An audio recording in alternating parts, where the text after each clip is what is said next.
How's it going? I'm Jared Gillis. Welcome to another All About RVs. Today, we're going to be talking about our truck. We've had it for 2.5 years, and there were some questions in the beginning. Did we buy the wrong truck? Did we get the wrong transmission? Should we have bought a dually? Well, today, I want to tell you how it has performed for us, what we liked about it, and what we would have changed.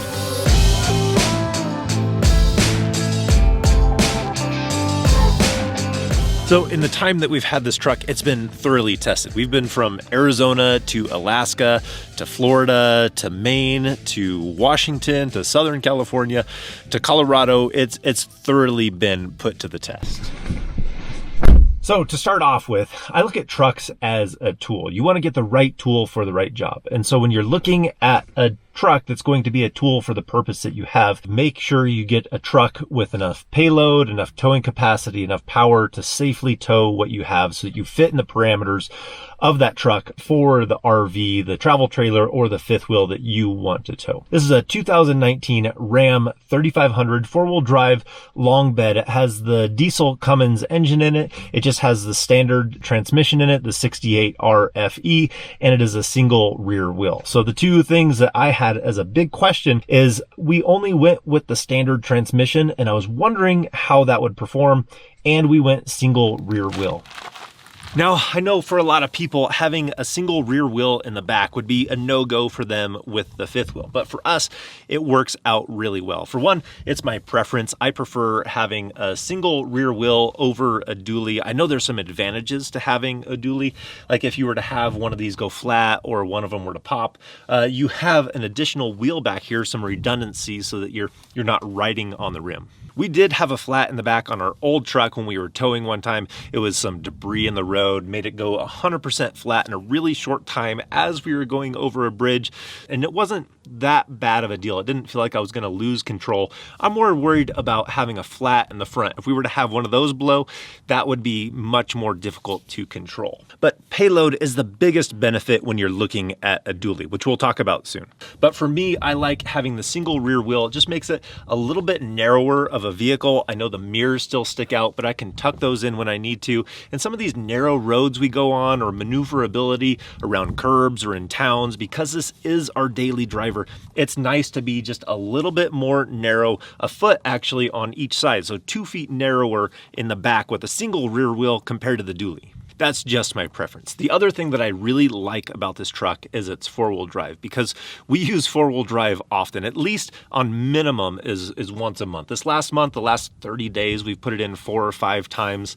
One time it snowed in the morning when we went out for a sunrise shot, and we had to put it in four-wheel drive to be able to get out. I would absolutely do four-wheel drive again. But as far as the numbers, since we're single rear wheel, we wanted to make sure that this truck was a good fit for this RV, because we know we wanted to go to something this size, a little bit smaller than what we had before, and our last RV, which was around 14,000 pounds. So if we look at the sticker on this RV comes in just under 12,000 pounds, and the truck can tow 20,000 pounds. But that's usually not the numbers that are easy to go over when you're towing an RV. Usually it's overloading your rear axle or going over the payload on your truck. And we can find that information in the door of the truck.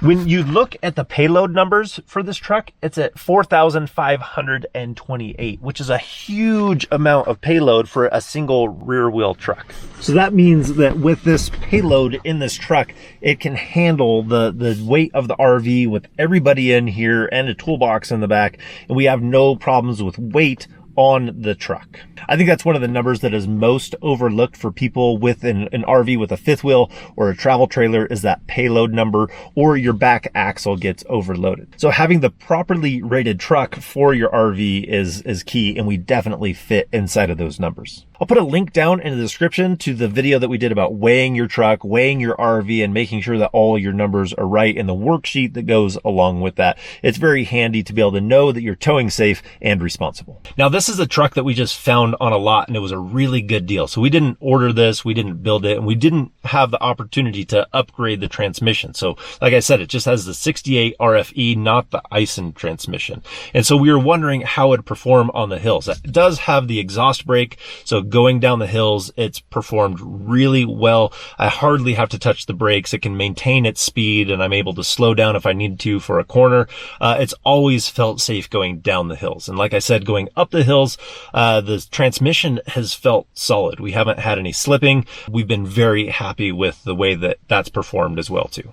I really don't have any complaints about that because it has done so well. It's actually taking our driving days from feeling like we're white knuckling it with our old 2006 Ford, not feeling like it was always solid on the road, wasn't as stable, didn't have as much power, didn't do as good on the hills. Compared to this has made the days of travel while we're towing the RV actually relaxing and much more enjoyable. And it's just a tradesman crew cab truck. There's nothing fancy about it. There's no additional display or upgraded interior leather or any other of the bells and whistles, but it's been very comfortable and relaxing while we're driving it with the RV. Now, for the things that I would change about the truck, it would just be additional things that I would have done if we were to have ordered it. Number one, I think it would be great if we had the upgraded alternator that had the higher output, or even better, the upgraded alternator with a second alternator on here. You could practically use your truck as a generator at that point because it can output so much. So that would be fantastic. The other thing is we have 32-gallon fuel tank on here, and I wish that it could be bigger. And that's something that you can add aftermarket. You can add a much larger fuel tank. You could add an auxiliary fuel tank. So those are things that you can add. It just comes at an additional cost. It would be nice to have a little bit longer range on those drive days so that you don't have to stop when the RV is attached. But with that said, this has done excellent on fuel mileage, and because it's diesel, it's easy to pull into the truck stops if we need to. So it's already set up for coming in with a larger rig to be able to fuel up when we need to. But we've been getting, when I calculate, around usually 18 to 20 miles when we're not towing, and when we are towing, we're usually getting between 9 and 11, somewhere in that range. We're usually right around 10. So that's what it is while we're towing when I calculate it and when we're not towing. Not too bad on the fuel mileage. So in a nutshell, I would say we are extremely satisfied with this truck. We've been very happy with it between the fuel mileage, the way that it performs, towing, not towing. It's very comfortable for a family of 4. We even use this center seat and pack 6 people in here when we need to. It just fits everything that we need to inside of this truck, and it's strong enough to go up the hills. It's great with the exhaust brake going down the hills. It's felt very secure and made our drive days much more relaxing. I would go far enough to say that when we purchased this truck, it is the one thing that we have purchased that has made the biggest impact on RVing for us. Much more relaxing, much more enjoyable, and it's been much more reliable. So I'm not necessarily a Ram guy. I'm not a Ford guy. I'm not a Chevy guy. I'm a guy that would say, get the truck that works well for you and your situation. This one has been stellar for us. Very glad that we picked up this truck. It pairs really well with our fifth wheel. So I hope this helps you make a decision on what you might need. Maybe you have a bigger fifth wheel and you need to go with a dually. That's great. Get the truck that fits the need. You don't need to overbuy on the truck. There's this pressure sometimes of just get the biggest, get the best, get the most max everything. And sometimes you overspend in a truck like that. But then you also have the flip side of that, of people trying to tow too much with too small of a truck. This, for us, is a great fit for that fifth wheel. So again, hope this helps you guys out. That's going to be a wrap for today. So if you guys like this video, give it a thumbs up. If you want to see more videos about RVing, hit that subscribe button. And if we don't see you on the road, hopefully we will see you next video.